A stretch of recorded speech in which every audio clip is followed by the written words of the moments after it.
Deus tem para nós um destino, Deus tem para nós o alvo, esse lugar onde nós vamos e temos e precisamos chegar.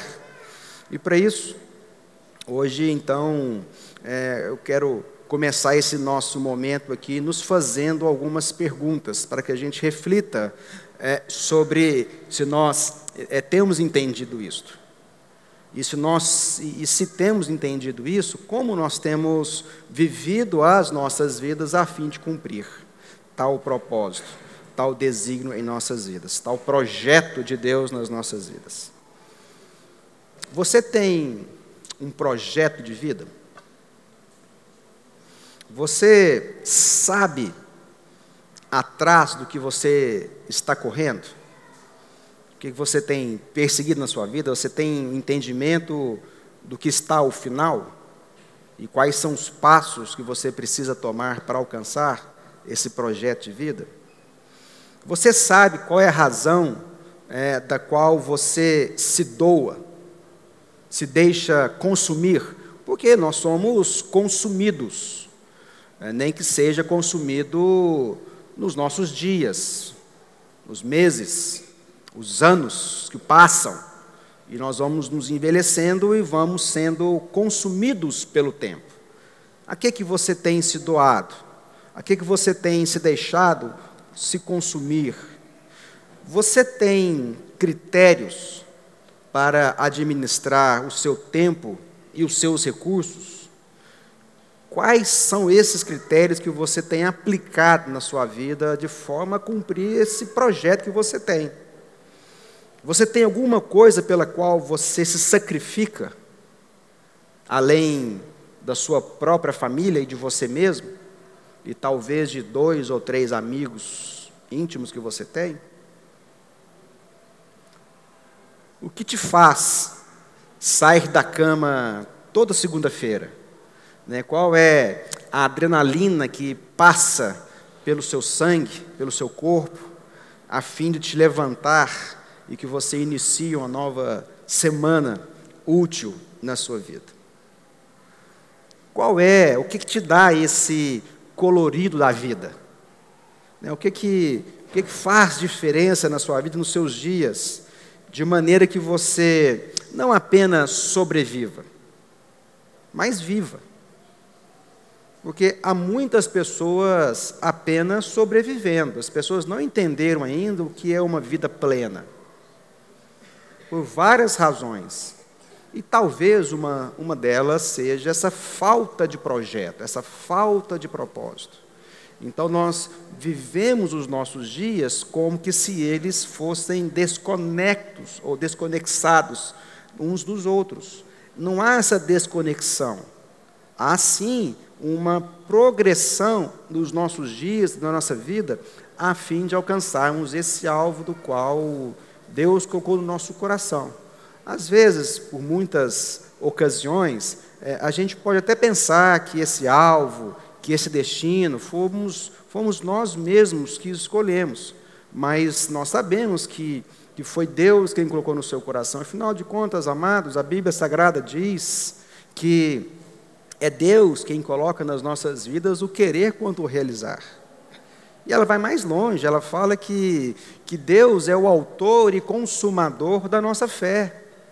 Então, as nossas vidas, elas estão delineadas, elas estão projetadas por alguém que é muito maior do que eu e você, alguém que não vive apenas como nós vivemos, pontualmente, hoje, ontem, amanhã, mês que vem, mas alguém que já tem total conhecimento do começo, do meio e do fim.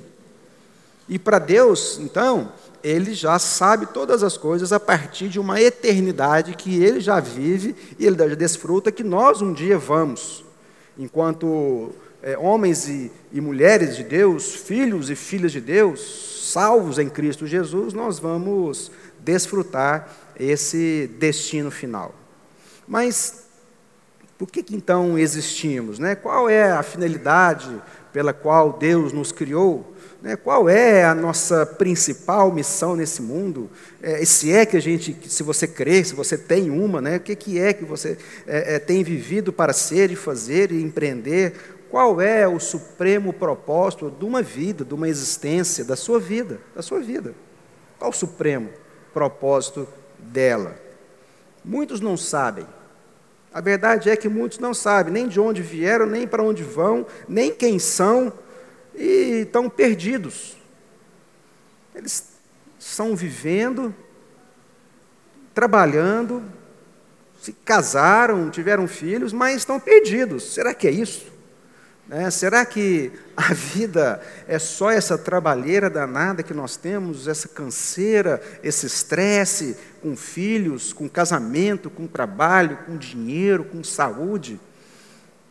Eu creio que não, eu creio que o texto bíblico nos aponta a respostas para isto. Outros creem que vieram ao mundo talvez para pagar uma conta anterior, talvez vieram ao mundo para consertar algumas coisas de outras formas, pensando apenas que ele é um contingenciamento, e vieram para espiar, para espiar com X, para pagar por algo.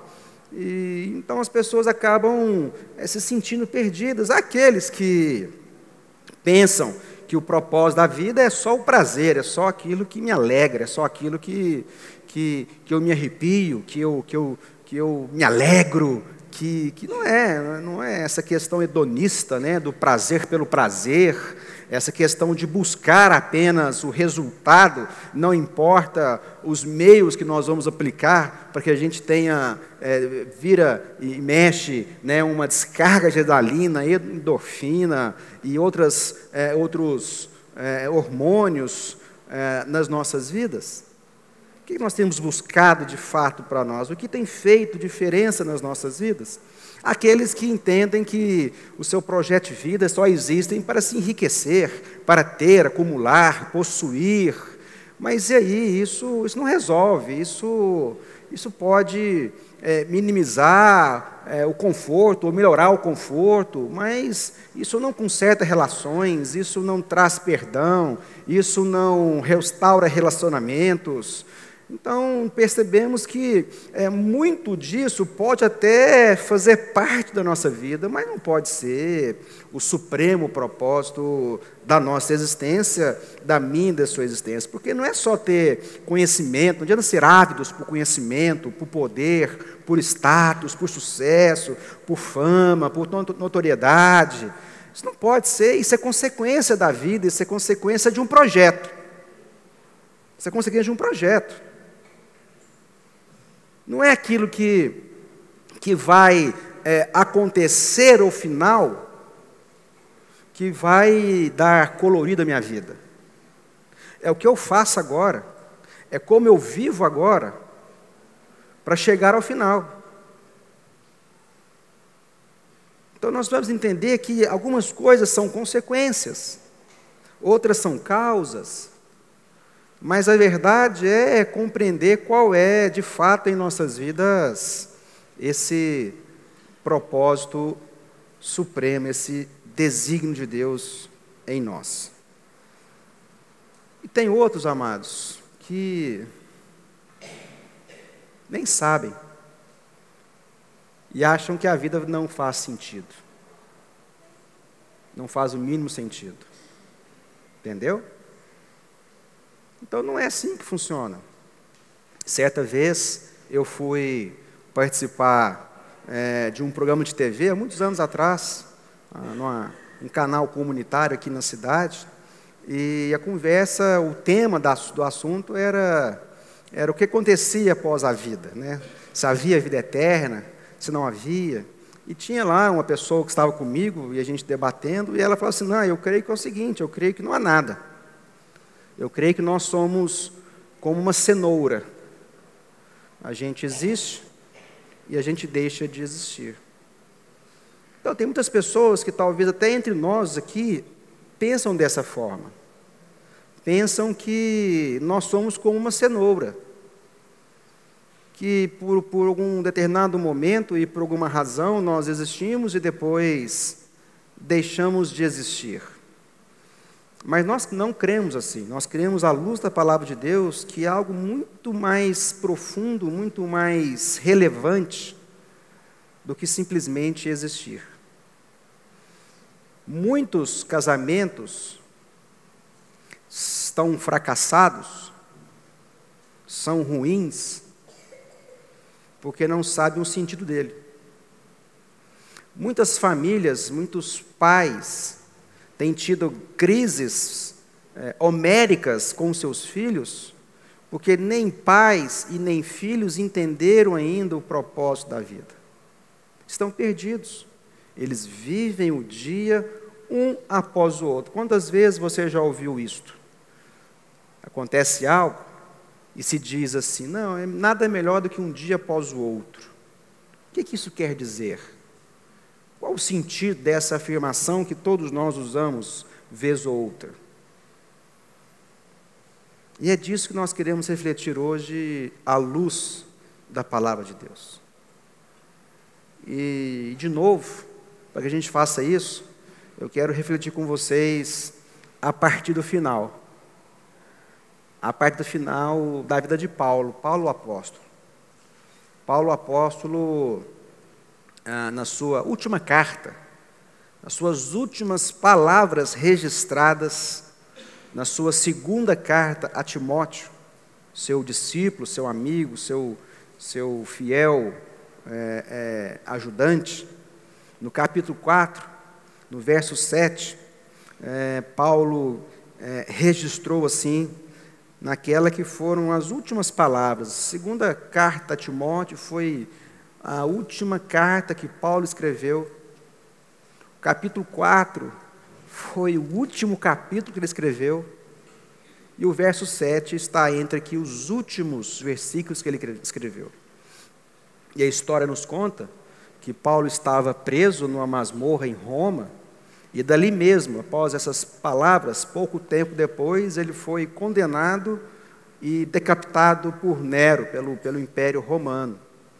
E ele fala assim, já sabendo do seu final, estava muito próximo, ele até fala no versículo 6, o tempo da minha partida é chegado.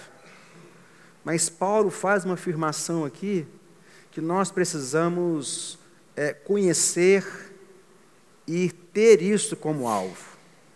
Ele fala assim, combati o bom combate, terminei a corrida, guardei a fé. Então Paulo fala numa frase, numa sentença, 3 afirmações, que são afirmações dignas de um homem ou de uma mulher, que chega ao final e entende que cumpriu o seu propósito, correu essa corrida. Algumas outras versões diz essa carreira, não carreira no sentido profissional, no sentido de correr, de cumprir, de chegar ao alvo. Guardei a fé. Combati o bom combate porque a vida é composta de combates. A nossa vida aqui, amados, não é um parque de diversões. Isso não é uma Disneylândia espiritual, nós sabemos disso. Nós sabemos quão difícil é viver as nossas vidas de maneira sã, com a nossa sanidade emocional equilibrada, com senso de projeto, de destino, mesmo sabendo que nessa jornada muitos, inúmeros, dezenas, centenas de obstáculos vão surgir para te impedir de chegar ao seu alvo. Nós sabemos que a vida é uma luta, não quer dizer que ela é ruim, porque ela faz parte. Mas é um fato verdadeiro nas nossas vidas, que quantas vezes nós precisamos matar um leão, um urso por dia, para continuar casados, para escolher a família, para sermos boas pessoas, para que isso cumpra em nós um projeto. E esse projeto é um projeto que Deus escolheu para nós, para mim e para você. Esse propósito que significa tomar decisões, resoluções, é aquilo que nós pretendemos alcançar ou realizar, é um intento, é um projeto em nossas vidas. Qual é o seu projeto de vida? Como a minha, a sua vida, como a nossa existência, ao final dela, poderá ser relevante na vida de outras pessoas? Quem são as pessoas que você hoje tem afetado, de forma que essas vidas também serão discipuladas a afetar outras na sua existência? Ou será que nós insistimos apenas em entender que não há mais ninguém além do seu próprio núcleo familiar? Esse projeto é algo que foi planejado, é um desígnio. Desígnio é aquilo que se pretende fazer ou conseguir. Qual é o projeto de Deus na sua vida? Você tem um. Você tem um propósito. Você tem um propósito. Eu não estou falando de projetos. Eu não estou falando de empreendimentos. Porque projetos e empreendimentos, nós podemos ter vários ao longo da vida, mas não é desse que eu estou falando, não é desse que Paulo falou, não é desse que a Bíblia nos chama a viver e a encontrar, com sabedoria, com discernimento, com revelação. Será que hoje, amados, se eu morrer, se você morrer, será que nós faremos falta apenas para o cônjuge, para os pais? Ou esse projeto que você já assumiu de Deus na sua vida fará falta, a sua vida fará falta na vida de mais pessoas que apenas o seu cônjuge e os seus filhos? Pelos laços familiares, emocionais, de amor e até mesmo de sustento. Ou será que a gente tem cumprido na nossa vida algo muito maior do que isso? Você quer saber por que você está nesse planeta? Nessa vida? Não adianta olhar para cima. Tem que olhar para Deus. Muitas pessoas têm entendido e tentado em vão olhar para dentro. Então, os livros de autoajuda falam assim: olhe para dentro que você vai descobrir o seu propósito. Não, mas nós vamos olhar para dentro, nós vamos olhar para Deus. Porque se nós continuarmos a olhar para dentro, nós vamos ver só eu. E o meu propósito de vida não pode ser eu. O meu propósito tem que ser outros. Tem que ser o próximo. Tem que ser o distante. Tem que ser outros, não pode ser eu. Então o papo aqui não é um papo de coaching, não é de autoajuda, não é de você simplesmente extrair o seu maior potencial de vida para que você seja um cara de sucesso. Nós estamos falando de coisas eternas. Nós estamos falando de algo que reverbera e que ecoa na eternidade. E não simplesmente seja passageiro, efêmero, como uma verdura, como diz o texto bíblico, que murcha ao sol. Você não é uma verdura que murcha ao sol. Você é filho do Deus Altíssimo, escolhido por Ele. Você não é fruto do acaso. Você não é um filho ou uma filha que os pais não planejaram. O seu nome não é indesejado. O seu nome não é problema. Porque hoje em dia é assim. As pessoas engravidam e falam assim: eu estou com um problema. E põe o nome do filho de problema. Você não é um acaso. Você não é um algoritmo randômico que simplesmente apareceu mais um. Você não é um número. Você foi planejado por Deus. Deus sonhou com você antes da criação dos céus e da terra. Eu e você, nós existimos no coração de Deus antes de Deus criar todas as coisas. O rei Davi, quando escreve o Salmo 139, Ele fala que Deus o conhecia desde quando ele era informe. Deus sonhou com ele mesmo quando ele não tinha forma. E se você ler a nova versão internacional, diz que Deus, o rei Davi dizendo que Deus o conheceu quando ele era um embrião.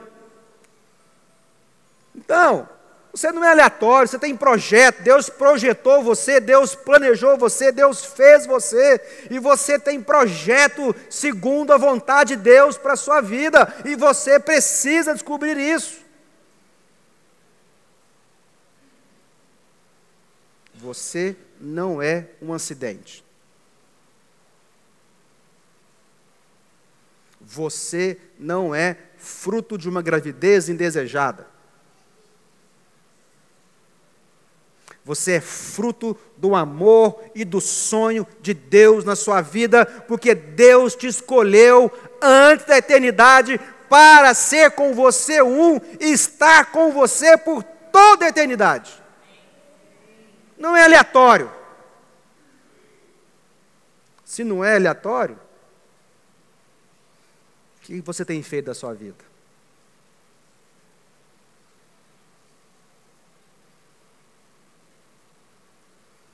Quando você nasceu, Deus não ficou surpreso. Mais um.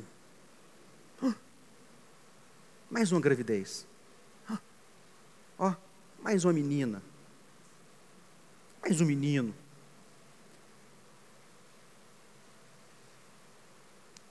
Não é assim.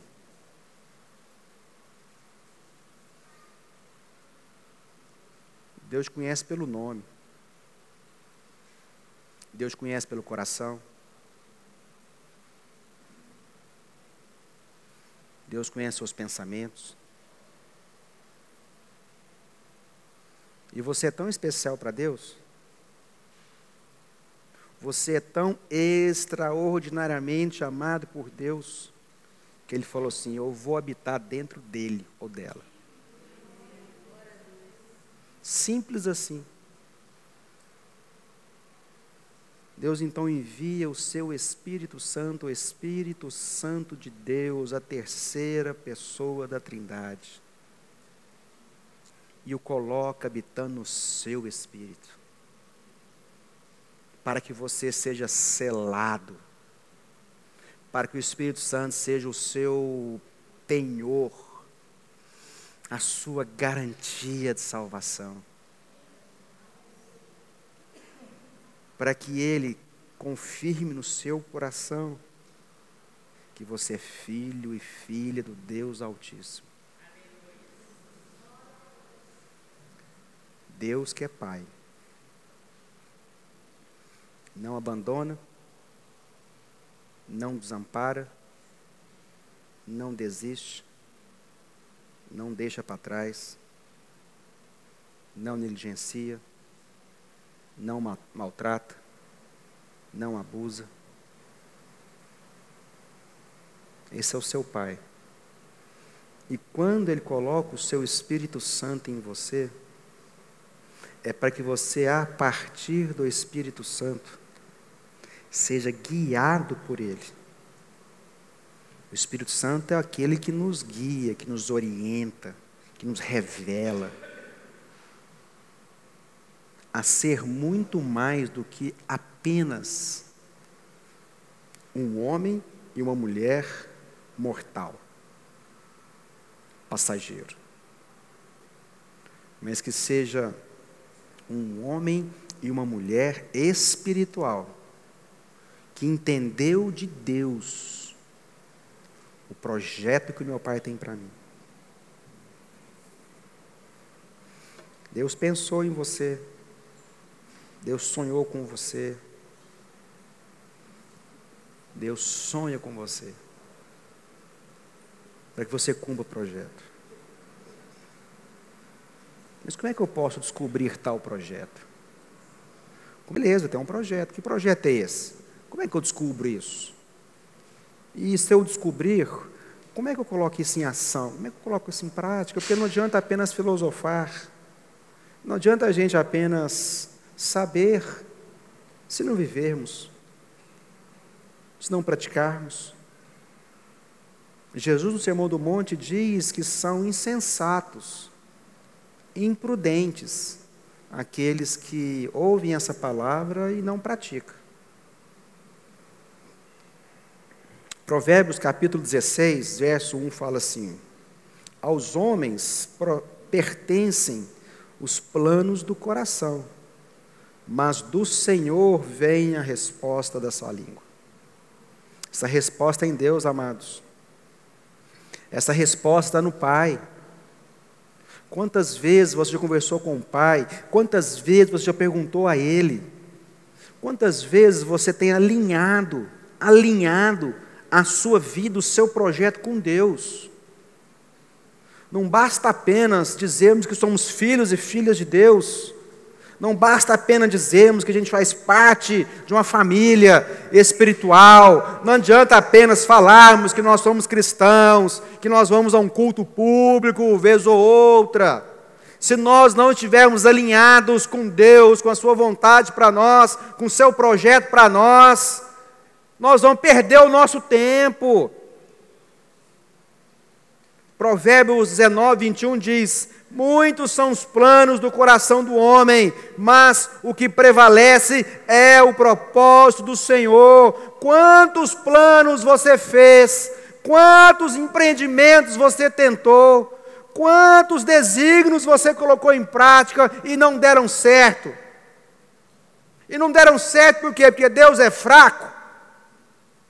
Não deram certo porque Deus não está nem aí? Não deram certo porque Deus estava ocupado com outro filho, com outro irmão que você tem e não pôde te orientar, te abençoar? Ou será que não deu certo porque você em nenhum momento ouviu a voz de Deus para saber se aquilo é o projeto de Deus para você? Para saber se aquele empreendimento ele coopera ou ele obstaculiza o projeto de Deus na sua vida? Nós temos que buscar sabedoria. Eu sempre gosto de nós entendermos que inteligência é uma coisa, sabedoria é outra. Você pode ser a pessoa mais inteligente do mundo. Você pode ser a pessoa mais criativa, inventiva, capaz, que coloque as suas faculdades intelectuais para funcionar, do QI alto, do raciocínio rápido. Mas se não houver sabedoria, é tudo humano, é tudo passageiro, é tudo em vão. Tudo. Então, para que eu descubra esse propósito, não adianta eu colocar a minha intelectualidade para funcionar. Eu preciso buscar sabedoria de Deus. Sabedoria de Deus. E o texto bíblico fala a respeito daquilo que é humano e daquilo que é de Deus. Ela fala assim: a sabedoria humana, ela é terrena, animal e demoníaca.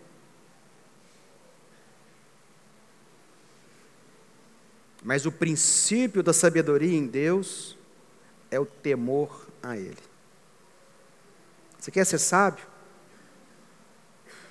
Tema a Deus. Busque a Deus. Você quer ser bem-sucedido? Empreenda segundo os alicerces do projeto que Deus tem para você. Esse projeto precisa ecoar na eternidade. Havia uma mulher, na verdade, já morta há muito tempo, e ela chamava Susana Wesley. Susana Wesley teve 19 filhos. 19. Às vezes está achando que é muito, os 2 você tem, aqueles meninos abençoados, aqueles meninos que correm para lá o dia inteiro, para cá o dia inteiro. Ou está achando que é muito, aqueles 2 adolescentes que você tem em casa, Ela tinha 19. Alguém tem 19 aqui? Não. E com certeza aquela mulher, ela esteve muito ocupada durante sua vida. Eu imagino. Muito ocupada. E Deus deu a ela um projeto de 19 filhos. 2 desses nós temos conhecimento. Um chama John Wesley, que impactou toda uma nação, a Inglaterra. O homem, como dizem, e está registrado em Atos, que era aqueles que transtornavam o mundo, que colocava de cabeça para baixo o mundo, confrontando os valores temporários, passageiros, humanos, egoístas, cobiçosos, avarentos, invejosos, individualistas. E o outro filho que ela teve se chama Charles Wesley, compositor de centenas e centenas de hinos que cantamos até hoje e talvez nem sabemos que foi ele que escreveu. Há cheios nos hinários, músicas que um dos seus filhos foi usado por Deus para escrever. Essa mulher impactou a eternidade. Então, amados, o projeto de Deus não é se tornar um pastor, nada contra. Não é ser um missionário. O projeto de Deus é impactar, é transformar, é fazer a diferença, é ecoar na eternidade lá onde você está, lá com a sua família, lá com seus vizinhos, lá na empresa, lá no clube, com seus amigos, com seus colegas. Nós temos um grande exemplo de homem sábio, que eruditos, estudiosos afirmam que possivelmente o homem mais sábio, pelo menos nas Escrituras, é o homem mais sábio que existiu. E ele foi o rei Salomão. O rei Salomão, filho do rei Davi, assumiu o trono com a morte de seu pai muito novo. Muito novo. Um rapaz, um jovem rapaz adulto, 20 anos talvez. E quando ele chega diante de Deus para pedir algo, ele não pede um reinado longo, ele não pede tempos de paz, nem mesmo vitórias nas guerras, ele não pede bens, riquezas, ele pede sabedoria. Em Crônicas, capítulo 1, segundo livro das Crônicas, capítulo 1, verso 8 a 10, fala assim: Salomão, ele começa a oração da seguinte forma: E Salomão disse a Deus: Tu usaste de grande benignidade com meu pai Davi, e a mim me fizeste rei em seu lugar. Agora, pois, ó Senhor Deus, confirme-se a tua palavra dada a meu pai Davi, porque tu me fizeste reinar sobre um povo numeroso como o pó da terra. Então ele apresenta diante de Deus o seu desafio: reinar sobre um povo muito numeroso. Dá-me agora sabedoria e conhecimento. Amados, nós precisamos de sabedoria e conhecimento de Deus para identificar e colocar em ação, em prática, o projeto de Deus para a nossa vida. Mas ele continua: para que eu possa sair e entrar perante esse povo. Ele estabelece um propósito. Pois quem poderia julgar a este tão grande povo? Você tem sabedoria? Ou é apenas inteligente? A sua sabedoria é princípio do temor a Deus? Ou é terreno, animal e demoníaco? A escolha é sua. E Tiago, No capítulo 1, verso 5, Tiago, o irmão do Senhor Jesus Cristo, irmão de fato e sangue, ele fala assim, Tiago 1,5, deseja ter mais sabedoria? Peça a Deus. E se alguém de vós tem falta de sabedoria, peça a Deus, que a todos dá liberalmente, e não lance em rosto, e ser-lhe-á dado. Amados, tudo aquilo que não for em direção ao propósito de Deus, tudo aquilo que não for em direção ao projeto de Deus na sua vida, você precisa reavaliar. Não gaste, não desperdice o seu tempo, a sua vida, a sua energia, os seus recursos, a sua juventude, tudo que há na sua vida. Não desperdice com aquilo que Deus não estabeleceu no seu projeto de vida. Perda de tempo. Peça sabedoria a Deus para discernir qual é, como se aplicar, como colocar em prática, para que você cumpra o propósito, a fim de chegar no destino proposto por Ele. Sabedoria para alcançar o alvo. Por isso oramos, buscamos direção, executamos na direção proposta. Não nos desviamos para aquilo que está fora do propósito e executamos de acordo com a vontade de Deus. Eu não sei o seu projeto. Eu sei o meu projeto. E o seu projeto é sua responsabilidade. Descobrir em Deus, através da oração, do discernimento e com sabedoria.